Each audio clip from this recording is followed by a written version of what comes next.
ఓం సమర్థ సద్గురు శ్రీ సాయి నాథాయ నమః. శ్రీ సాయి లీలామృతం అధ్యాయం 1. శ్రీ సాయిబాబా జీవితం. మీరెవరు అని అడిగితే, వటవృక్షం మూలము, మూలానికి మూలం మాది దత్తనగరము అని చెప్పారు శ్రీ అక్కల్కోట స్వామి. ఆయనే ఇంకొకసారి అఖండ విశ్వమేము అన్నారు. శ్రీ సాయిబాబా యొక్క మరొక రూపమే శ్రీ అక్కల్కోట స్వామి. వీరిద్దరూ చరిత్ర దత్తావతారమనే బంగారు నాణానికి బొమ్మ, బొరుసు అనవచ్చు. వీరి ప్రపంచ చరిత్రలో అవతరించిన మహాత్ములందరిలో అగ్రగణ్యులు. ఈ విషయం శ్రీ మోహర్ బాబా కూడా శ్రీ సాయిని విశ్వమంతటికి గురువు అనదగిన వారని స్పష్టంగా చెప్పారు. ఆయన నివాసం వలనే షిరిడి వంటి మారుమూల కుగ్రామం కాశీ, తిరుపతి వంటి మహాక్షేత్రమైంది. అయితే ఈ క్షేత్రాలు ఒక మతం వారికి మాత్రమే పవిత్రమైతే, శ్రీ షిరిడి మహాక్షేత్రంగా తలచేవారు ఎందరో అని ఎన్నో మతాలు ఉన్నారు. అక్కడ అనుభవమయ్యే శాంతి అనుభవించవలసిందేగానే మాటలలో చెప్పలేనిది. మనకు ఇంటి వద్ద ఏమి చేసినా శాంతించని మనసు షిరిడీలో కాలు పెట్టగానే ప్రపంచిక వ్యవహారాలన్నింటినీ మరచి మహాశాంతిని పొందుతుంది. ఎక్కడ అలా శాంతి లభిస్తుందో అదే మన పరమగమ్యమన్నది ఋషివాక్యం. శ్రీ సాయిబాబా షిరిడీలో సుమారు 60 సంవత్సరాలు నివసించినప్పటికీ ఆయన కీర్తి మధ్యాహ్న సూర్యుని శోభలాగా అన్ని దిక్కుల ఆ కాలంలోనే వ్యాపించినప్పటికీ అసలు ఆయన పేరేమో, ఊరేమో, తల్లిదండ్రులెవరో, కులగోత్రాలేమిటో ఎవ్వరికీ తెలియదు. ఆయన దర్శనానికి నిత్యము ఎందరెందరో అన్ని ప్రాంతాల నుండి వస్తుండేవారు. కానీ వారిలో ఏ ఒక్కరూ ఆయనను గురించి ఏమీ చెప్పలేకపోయారు. ఆయనతో సన్నిహితంగా చాలా కాలం ఉన్న వారు కూడా ఆయన నుండి ఈ వివరాలు తెలుసుకోలేకపోయారు. దైవం వలనే నిజానికి ఆయన నామరహితుడు. ఇలానే దైవం యొక్క గుణాలన్నీ బాబాలో సంపూర్ణంగా కనిపిస్తాయి. షిరిడీలో వెలసిన ఆ దేహమే తమన్న భ్రాంతి అయినకెన్నడు కనిపిస్తాయి. సర్వగతమైన చైతన్యమే ఆయన నిజతత్వాన్ని భక్తులందరూ అనుభవపూర్వకంగా గుర్తిస్తూ వచ్చారు. ఆ దేహానికి కారణమైన వారే తమ తల్లిదండ్రులు అని, వారు ఆ దేహానికి పెట్టిన పేరే ఆయన పేరని ఆయనను ఎలా తలుస్తారో ఈనాడు పెద్ద పెద్ద భవనాలతో, ఎన్నెన్నో దుకాణాలతో, వజ్రాల దీపంలో వెలుగొందుతున్న షిరిడీలో రాజభవనం వంటి సమాధి మందిరంలో సింహాసనంపై కూర్చున్న సామ్రాట్టుల శ్రీ సాయినాథుని మూర్తి శోభిస్తూ ఉంటుంది. దేశం నలుమూలల నుండి వారి దర్బారుకు వచ్చేరిన భక్తులందరూ తెచ్చిన లెక్కలెన్నో మాలలతోనే, క్రొత్త వస్త్రాలతో, ప్రతి క్షణము సరికొత్త అలంకరణలతో ఆయన వెలుగు పొందుతుంటారు. దీనికి నేటి షిరిడి క్షేత్రానికి ఎంతో చక్కని పోలిక ఉన్నది. కానీ సుమారు 130 సంవత్సరాల క్రిందట ఆ జిల్లాలోనే ఎక్కువ మందికి తెలియని చిన్న గ్రామంలో ఒకటి. ఆనాటి షిరిడి అక్కడ 80 గడపలకు మించి ఉండేవి కావు. దాదాపు ఇళ్ళన్నీ మట్టి కట్టడాలే. 1-2 గుడిసెలలో నిత్యావసర వస్తువులు అమ్మేవారు. గ్రామానికి అన్ని వైపులా తుమ్మ పొదలు, చిట్టడివి పొలాలు ఉండేవి. అరుదుగా ఎప్పుడైనా ఆ ఊరిలో గుర్రపు బండి వస్తే ఆ గ్రామంలోని పిల్లలు, పెద్దలు చోద్యంగా చూసేవారు. నిజానికి ఆ సమీపంలో రహద గ్రామానికి మల్లపల్లె షిరిడి. ఆ గ్రామంలో జరిగే గొప్ప వేడుకే వారానికి ఒకసారి జరిగే సంత మాత్రమే.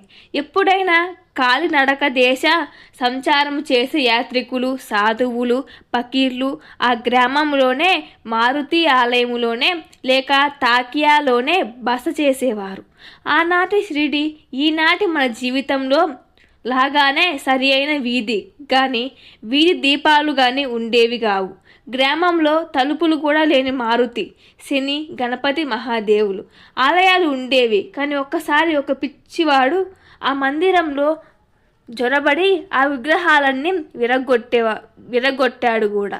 వాటికి ఎలాంటి రక్షణ ఉండేది కాదు. గ్రామ మధ్యంలో ఒక విఠాలుడు ఆలయం, గ్రామ ప్రవేశంలో గ్రామదేవత ఖండోబా ఆలయం ఉన్నాయి. శ్రీ సాయిబాబా 1854 ప్రాంతంలో ఒకరోజు ఆ గ్రామానికి ఉత్తరాన ఉన్న ఒక వేప చెట్టు క్రింద కూర్చొని కనిపించారు. నాడు ఆయనను చూచిన వృద్ధులు నానా చోప్దార్ తల్లి ఇలా చెప్పింది: ఈ బాలుడు మొదట వేప చెట్టు క్రింద ఆసనం వేసుకొని కూర్చొని కనిపించాడు. అతడి రూపము మనోహరంగా ఉండేది. ఎప్పుడు ఎవరింటికి వెళ్లకుండా ఆ చెట్టు నీడనే ఉండేవాడు. పగలెవ్వరితోనూ కలిసేవాడు కాదు. రాత్రి సమయాలలో కూడా అతడు భయమెరుగడు. చూడడానికి చిన్నవాడే అయినా అతడు చర్యలు అతడి మహాజ్ఞాని అని సూచించేవి. అంత చిన్న వయసులో చలికి వేడికి చెలించక తపస్సు చేసే అతడిని చూచి అందరూ ఆశ్చర్యపోయారు. అతడు వైరాగ్యమూర్తి. అతని స్థితి ఎవ్వరికీ అంతుపట్టనిది. ఈ కుర్రవాడు అకస్మాత్తుగా ఎక్కడి నుండి వచ్చాడా అని అందరూ అనుకునేవారు. ఒకసారి గ్రామదేవత ఖండోబా ఒకరికి పునేత గ్రామస్తులందరూ ఇతనిని కన్న పుణ్యాత్ములెవరో ఇతడి ఒక్కడి నుంచి వచ్చాడు అని అడిగారు. ఆ గణం వారి చేత ఒక గడ్డపార తెప్పించి ఆ చెట్టు కింద ఒక చోట తవ్వించాడు. అక్కడే ఒక బండ, దాని కింద కొన్ని ఇటుకలు కనిపించాయి. ఆ బండను తొలగిస్తే దాని అడుగున భూగర్భంలోనికి దారి కనిపించింది. అందులో తిని వదిలేసిన పదార్థాలు, పూజ ద్రవ్యాలు, వెలుగుతున్న 4 ప్రమిదలు ఉన్నాయి. అప్పుడు ఆ గణం ఆ బాలుడిక్కడ 12 సంవత్సరాలు తపస్సు చేశాడు అని చెప్పాడు. అప్పటి నుండి ప్రజలు అనేక ప్రశ్నలతో ఆ బాలుణ్ణి విసిగించసాగారు. అతడు అది గురుస్థానమని, ఆ బండను తిరిగి మూసివేయాలని చెప్పి అలానే చేయించాడు. తర్వాత కూడా ఒకసారి ఆ వేప చెట్టు దగ్గరున్న భవనానికి మరమ్మతులు చేస్తుంటే దాని క్రింద ఆ భూగృహము, సమాధి కనిపించాయి. వాటిని గురించి అడిగిన భక్తులతో కూడా బాబా అలానే చెప్పారు. తర్వాత అక్కడ ఒక రోజున పిల్లలు ఆడుకుంటూ ఆ బండను తొలగించి చూశారు. అక్కడ భూమిలోకి మెట్లు చాలా పొడవుగాను చీకటిగాను ఉన్నాయి. గుహ కనిపించాయట. ఆ వివరాలు శ్రీ సాయి శరణంద ఇలా వ్రాశారు. ఒకప్పుడు బాబా మసీదులో ద్రుని దగ్గర ఉన్న స్తంభాన్ని నాకు చూపి దాని క్రిందనే ఒక గుహ ఉన్నది, తామందులో నివసించానని, ఎవరైనా మహాత్ములు వచ్చినప్పుడు తప్ప తామెప్పుడు బయటకు వచ్చేవారు గారని, తమ గడ్డం పొడుగ్గా పెరిగిన నేలను తాకేదని నాతో స్వయంగా చెప్పారు. బాబా మరొకప్పుడు సగుణమేరు నాయక్తో, ఏమిటి 1-2 రోజులు ఉపవాసానికి కూడా తట్టుకోలేవా? నేను 12 సంవత్సరాలు కేవలం వేపాకు తిని జీవించాను అన్న మాటలు వృత్తాంతాన్ని బలపరుస్తాయి. ఫిబ్రవరి 14, 1912లో సాయి తాము చేసిన గురుసేవను గురించి కాబోలు ఇలా చెప్పారు. తామెన్నో కష్టాలు కోర్చామని, నెలల తరబడి ఆహారం లేకుండా ఉన్నామని, వేప మొదలగు ఆకులు మాత్రమే తిన్నామని చెప్పారు. భగవంతుని కృప వలనే ఆయన శరీరం శుష్కించి ఎముకలు కూడా నిల్వజాలని స్థితిలో ఉన్నప్పటికీ తమకు ప్రాణం పోలేదన్నారు. ఈ బాలునికి 16 సంవత్సరాల లోపలే అంత గడ్డమేలా పెరిగింది. అసలు ఆయన వయసు ఎంత? ఒకప్పుడు దులియా కోర్టులో ఒక దొంగ తన వద్ద పట్టుబడిన వస్తువులను తను దొంగలించలేదని తనకు సాయిబాబా ఇచ్చారని చెప్పాడు. అంతటా కోర్టు వారు సాయిబాబాను కోర్టుకు హాజరుగమ్మని సామాన్లు జారీ చేశారు. బాబా ఎందరికో పూజ్యులవ్వడం వలన భక్తులు పెట్టుకున్న అర్జీని అనుసరించి ఆయన వద్దకు కోర్టు ప్రతినిధి వచ్చి విచారణ జరిపాడు. దానిలోని ముఖ్యాంశాలివి. న్యాయవాది ఏమంటారంటే, మీ పేరేమి? బాబా ఏమన్నాడంటే, వీరందరూ నన్ను సాయిబాబా అంటారు అన్న తర్వాత న్యాయవాది, మీ తండ్రి పేరు అని అడిగాడు. అప్పుడు సాయిబాబా అది సాయిబాబాయే అన్నాడు. అప్పుడు మీ గురువు పేరును అడిగితే వెంకుసా అన్నాడు. మతం ఏమిటంటే కబీరు అన్నాడు. కులం ఏదంటే దైవం అన్నాడు. మీ వయసు ఎంతంటే లక్షల సంవత్సరాలు అన్నాడు.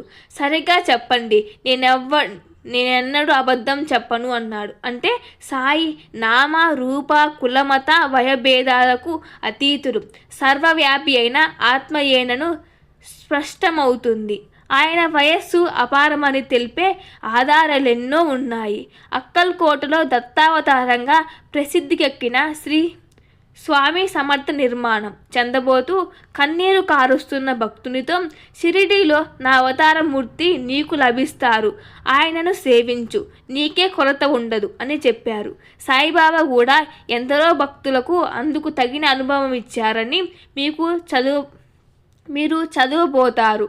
అంటే అక్కల్కోట స్వామియే సాయి అన్నమాట. ఈ ఇద్దరు సమకాలీకులడం ఒక అంతుపట్టని దైవలీల. అంటే ఆ స్వామి వయస్సు పూర్వత్వరాలేవి సాయి యొక్క ఉత్రాంతం అన్నమాట. ఆ స్వామి వయస్సు 100 ఏండ్లు. ఆయన 2 దశావతారాలైన శ్రీ నరసింహ సరస్వతియే. అంటే వారికి పూర్వావతారమైన శ్రీ పాలశ్రీ వల్లభలే. అంటే స్వయంగా సనతానుడైన దత్తస్వామి అన్నమాట. ఆయనందరికీ అటువంటి దివ్య దర్శనాలు ఇచ్చారు. అంతేకాదు ప్రొఫెసర్ బాలకృష్ణ ఉపాసన శాస్త్రి ఒకప్పుడు ఋషికేశ్ తపోవనము వెళ్ళినప్పుడు అక్కడ అపారమైన వయస్సు గల ఒక సాధువును దర్శించాడు. తర్వాత చాలా కాలానికి అతడు సాయిని దర్శించినప్పుడు ఆ తపోవన సాధువుని తామేనని ఆయన నిరూపించారు. అంటే సాయి వయస్సు కూడా అపారమే కదా. అలానే రాజ్యం కోల్పోయి తిరుగుతున్న హుమాయూన్కు తమ ఆశీస్సుల వలనే అక్బర్ చక్రవర్తి పుట్టాడని, ఆ ముందటి జన్మలో తపస్సు చేసిన ముకుంద బ్రహ్మచారే అలా జన్మించాడని సాయి ఒక భక్తునితో చెప్పారు. తాము గతంలో కబీరునన్నారు. రామాయణ భాగవతంలో కూడా తామున్నామని ఆయన చెప్పారు.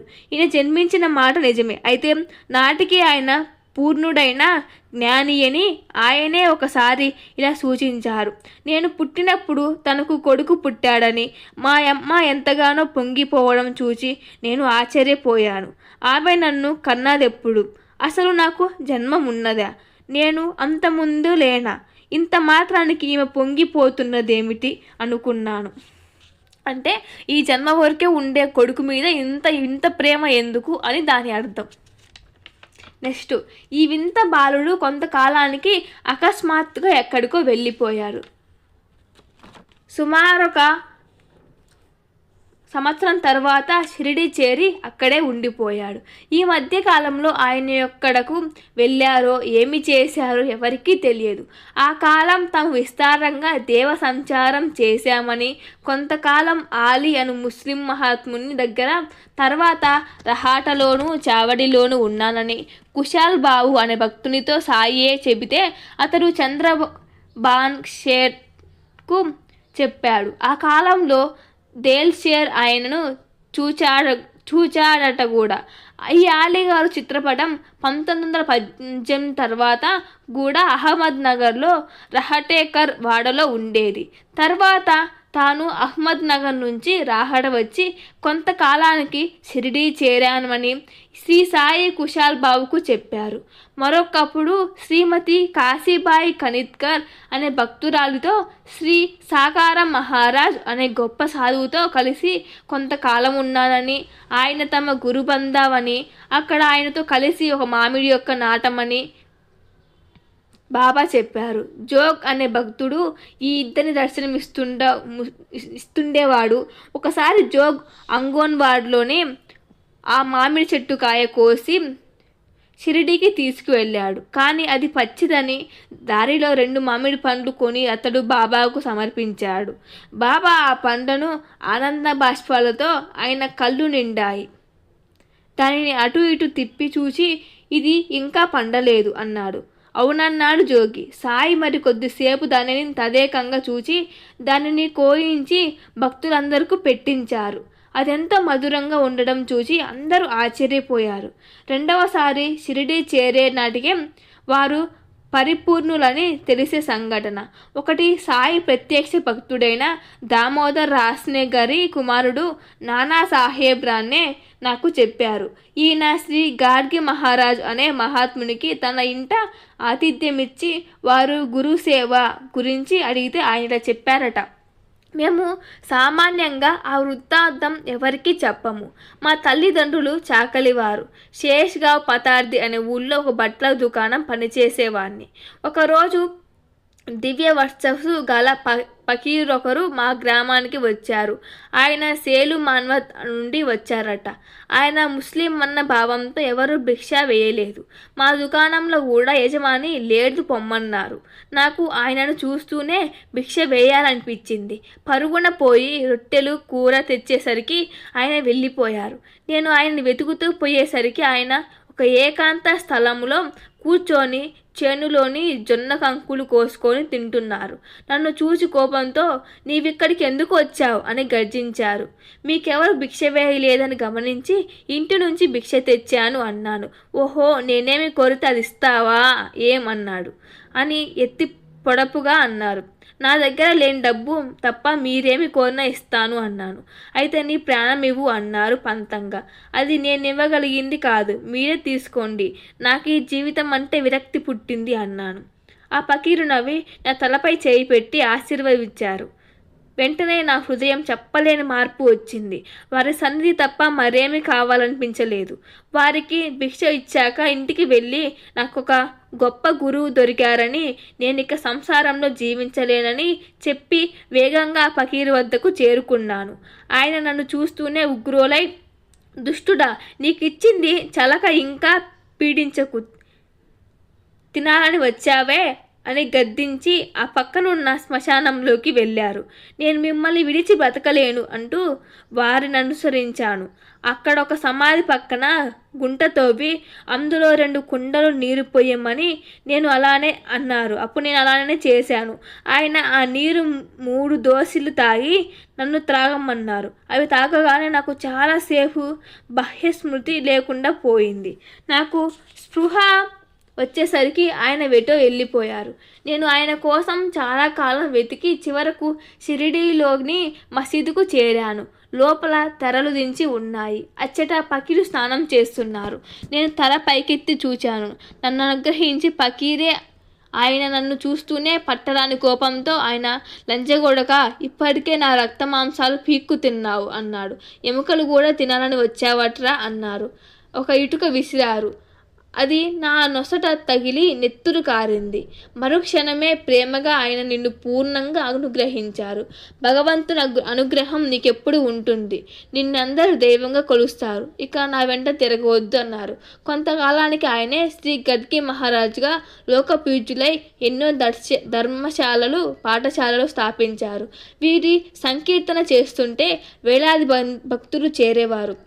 ఆయన 1927 ప్రాంతంలో తమ భక్తులతో కలిసి సంకీర్తన చేస్తూ షిరిడీ చేరారు. మధ్యలో ఆయన నేను మా ఊరి వెళ్ళిపోతున్నాను అని కేకలు వేస్తున్నారు. భక్తులతో కలిసి ఆయన కూడా షిరిడీ వీధుల్లో చిమ్మి తర్వాత సమాధి మందిరానికి ఉత్తరాన సంకీర్తన చేశారు.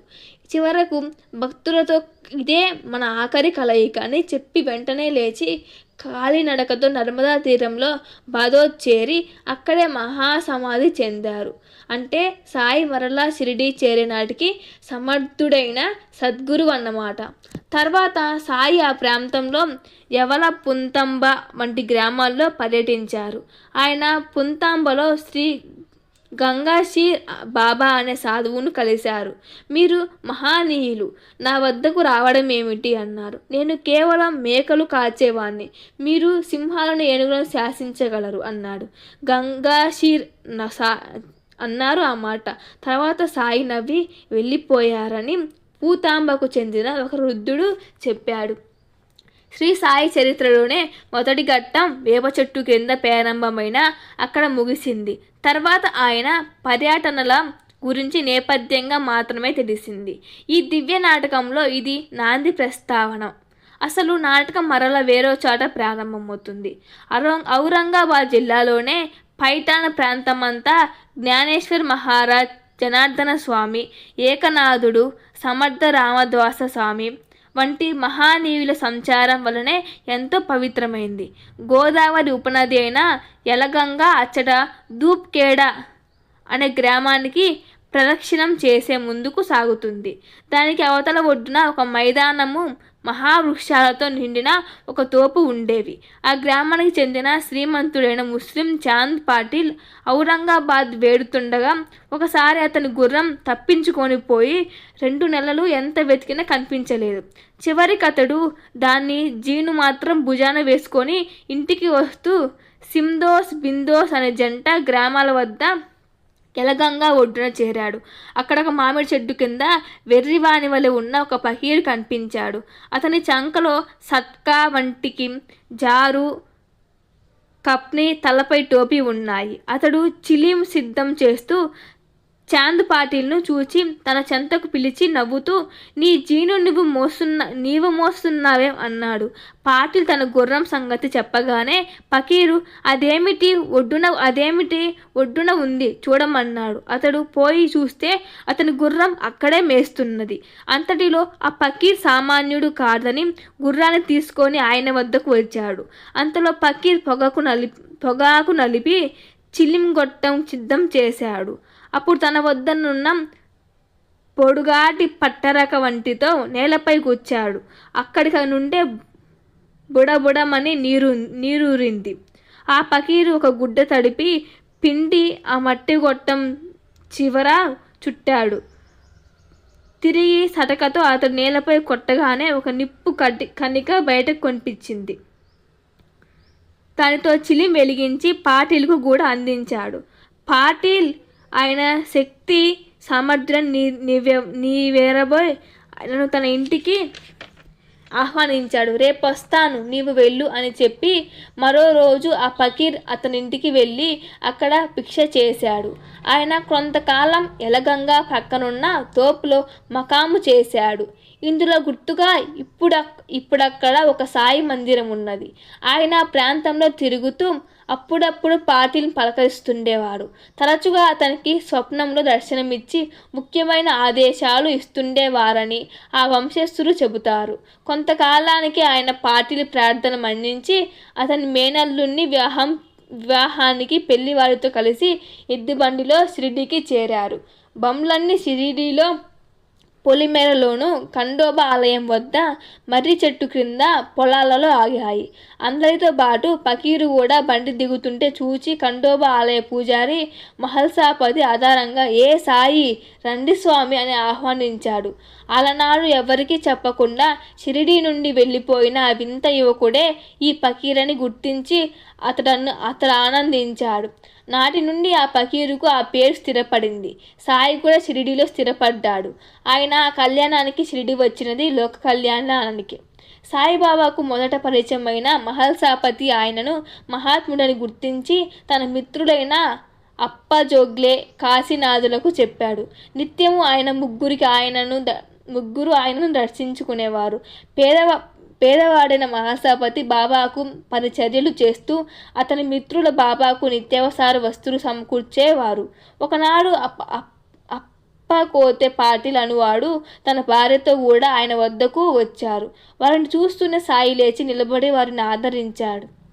అతని భార్య బాయజీబాయ్ తమ సోదరిని చెప్పారు.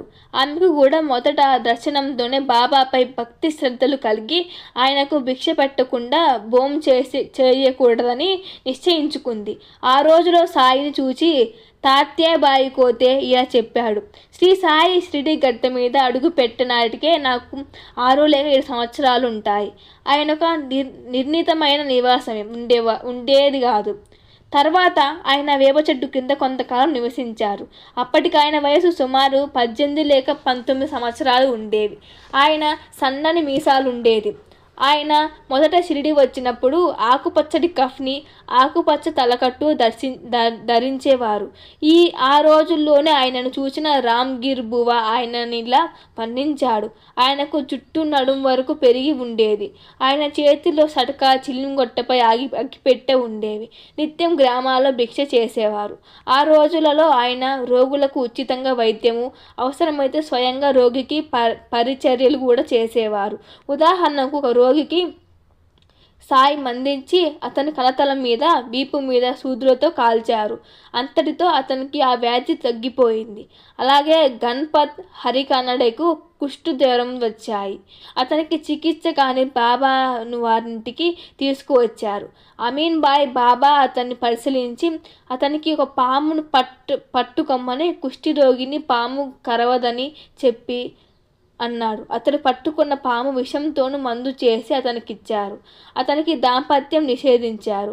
అతనికి వ్యాధి ఆరంభించేసరికి అతడు ఆ నియమం ఉల్లంఘించడంతో రోగం తిరగబెట్టింది. బాబా అతనికి ఇంకా మందివ్వలేదు. కొద్ది రోజుల్లోనే అతను మరణించాడు. అప్పటి నుండి ఆయన రోగులకు మందివ్వడం మానివేసి ఊది మాత్రమే ఇవ్వసాగారు. సాయి చరిత్రలో ఈ మొదటి దశ గురించి ఆయనతో ఎంతో సన్నిహితంగా ఉన్న తాత్కా కోతే పాటిల్ ఇంకా ఇలా చెప్పాడు. శ్రీ సాయి షిరిడీలో గడ్డ మీద అడుగు పెట్టేప్పటికీ ఆయన ఒక నిర్ణీతమైన నివాస స్థలమే ఉండేది కాదు. కొద్ది నెలల తర్వాత ఆయన మసీదులో సుమారు 10 మాసాలు ఉన్నారు. తర్వాత వేవ చెట్టు కింద, తర్వాత మరల మసీదుకు వచ్చి ఆ సమాధి చెందే వరకు అక్కడే ఉండిపోయారు. నేను మారుతి ఆలయంలోని స్కూల్లో చదువుకుంటుండగా బాబా భిక్షకు మా ఇంటికి వచ్చేవారు. నేను మరికొందరు పిల్లలు మసీదు ముంగిట నిలిచి బాబాను వెక్కిరించి కవ్వించేవారు. ఆయనకు సన్నని మీసం ఉండేది.